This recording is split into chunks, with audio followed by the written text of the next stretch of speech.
Assalamualaikum warahmatullahi wabarakatuh. Perkenalkan, nama saya Ananda Salsabila dengan NIM 242101011068.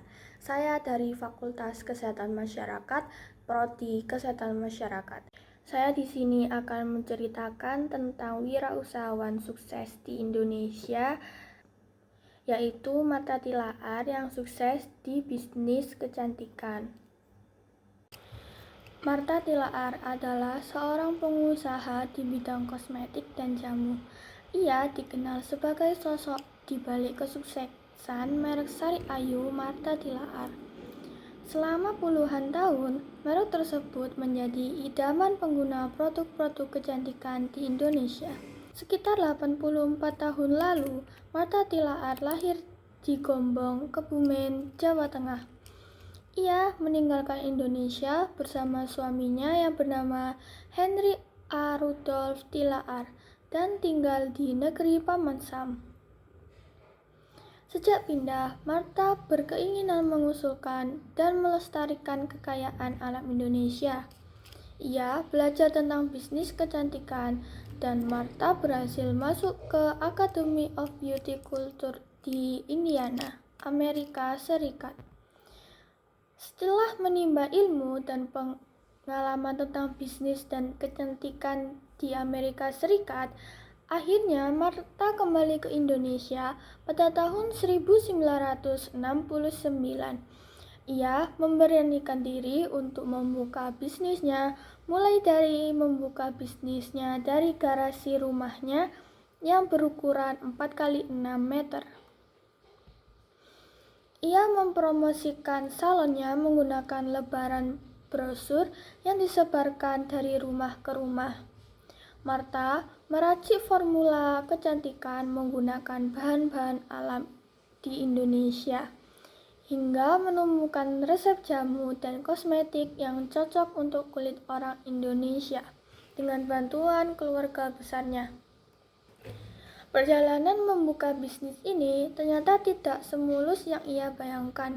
Pada saat itu, mayoritas orang Indonesia berpikir bahwa produk luar negeri lebih baik dibandingkan produk lokal. Akibatnya, Martha kesulitan memasarkan produk kecantikannya.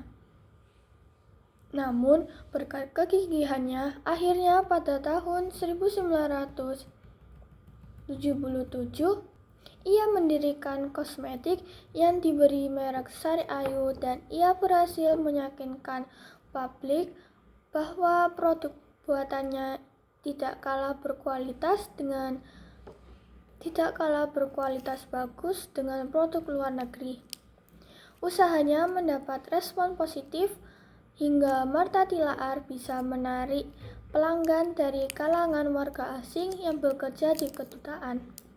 Dalam waktu hanya 6 bulan, salonnya bisa pindah ke tempat yang lebih besar.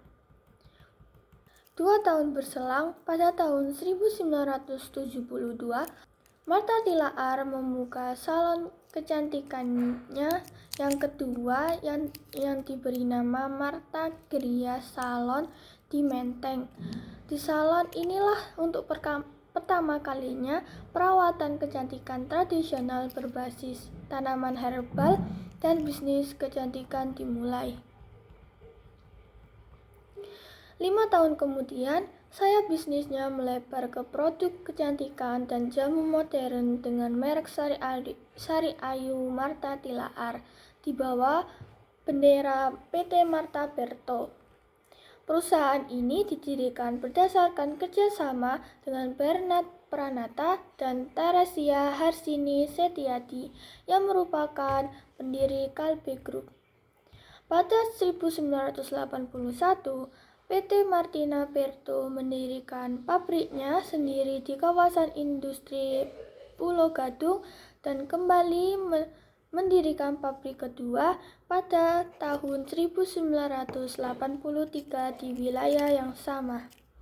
Di tahun yang sama, didirikan PT Sari Ayu Indonesia yang mendukung PT Martina Berto dalam mendistribusikan produk kosmetiknya. Perlahan-lahan, Martha Tilaar dan ketiganya berhasil mengakuisisi PT Martina Bertut dan membentuk Martha Tilaar Group pada tahun 1999. Kini, Martha Tilaar Group terdiri atas beberapa perusahaan di berbagai bidang, mulai dari PT Martina Bertut Tbk yang bergerak di pemasaran produksi, PT Kadevindo perusahaan produksi dan maklon, PT SAI Indonesia perusahaan distributor dan logistik, PT Martha Beauty Gallery yakni sekolah dan pendidikan kecantikan Puspita Martha International School, PT Cantika Puspa Pesona perusahaan jasa spa dan salon, serta PT Kreasi Boga Primatama perusahaan penyedia tenaga kerja. Dalam pencapaiannya tersebut ada banyak kisah yang membuat Martha Tilaar terpacu untuk bisa sukses hingga kini. Salah satunya karena saat mengawali karir dirinya pernah diremehkan karena statusnya sebagai seorang perempuan. Tidak jarang dirinya ditolak bank saat ingin mengajukan kredit usaha. Setelah melewati banyak rintangan, akhirnya Martha Tilaar berhasil membawa bisnisnya menuju puncak kesuksesan. Terbukti, merek bisnisnya yaitu Sari Ayu digemari dan dipercaya oleh konsumen selama puluhan tahun. Bahkan hingga 50 tahun, merek Sari Ayu Martha Tilaar masih menjadi produk unggulan yang dari 1 karyawan hingga 4.000 karyawan. Alasan saya tertarik mengambil kisah tentang Martha Tilaar karena ia tidak mudah menyerah meskipun produknya belum dikenal banyak orang. Namun ia tetap tidak pantang menyerah hingga produknya dikenal oleh semua orang sampai saat ini. Ia juga bekerja keras, ketekunan, dan inovasi terbukti dengan memulai bisnisnya dari nol, dari garasi rumah, menjadi sebuah perusahaan besar. Selain itu, ia sangat peduli dengan pelestarian budaya di Indonesia. Ia menggunakan bahan-bahan alami khas Indonesia dan desain kemasan produknya. Terima kasih dari saya, kurang lebihnya saya mohon maaf. Wassalamualaikum warahmatullahi wabarakatuh.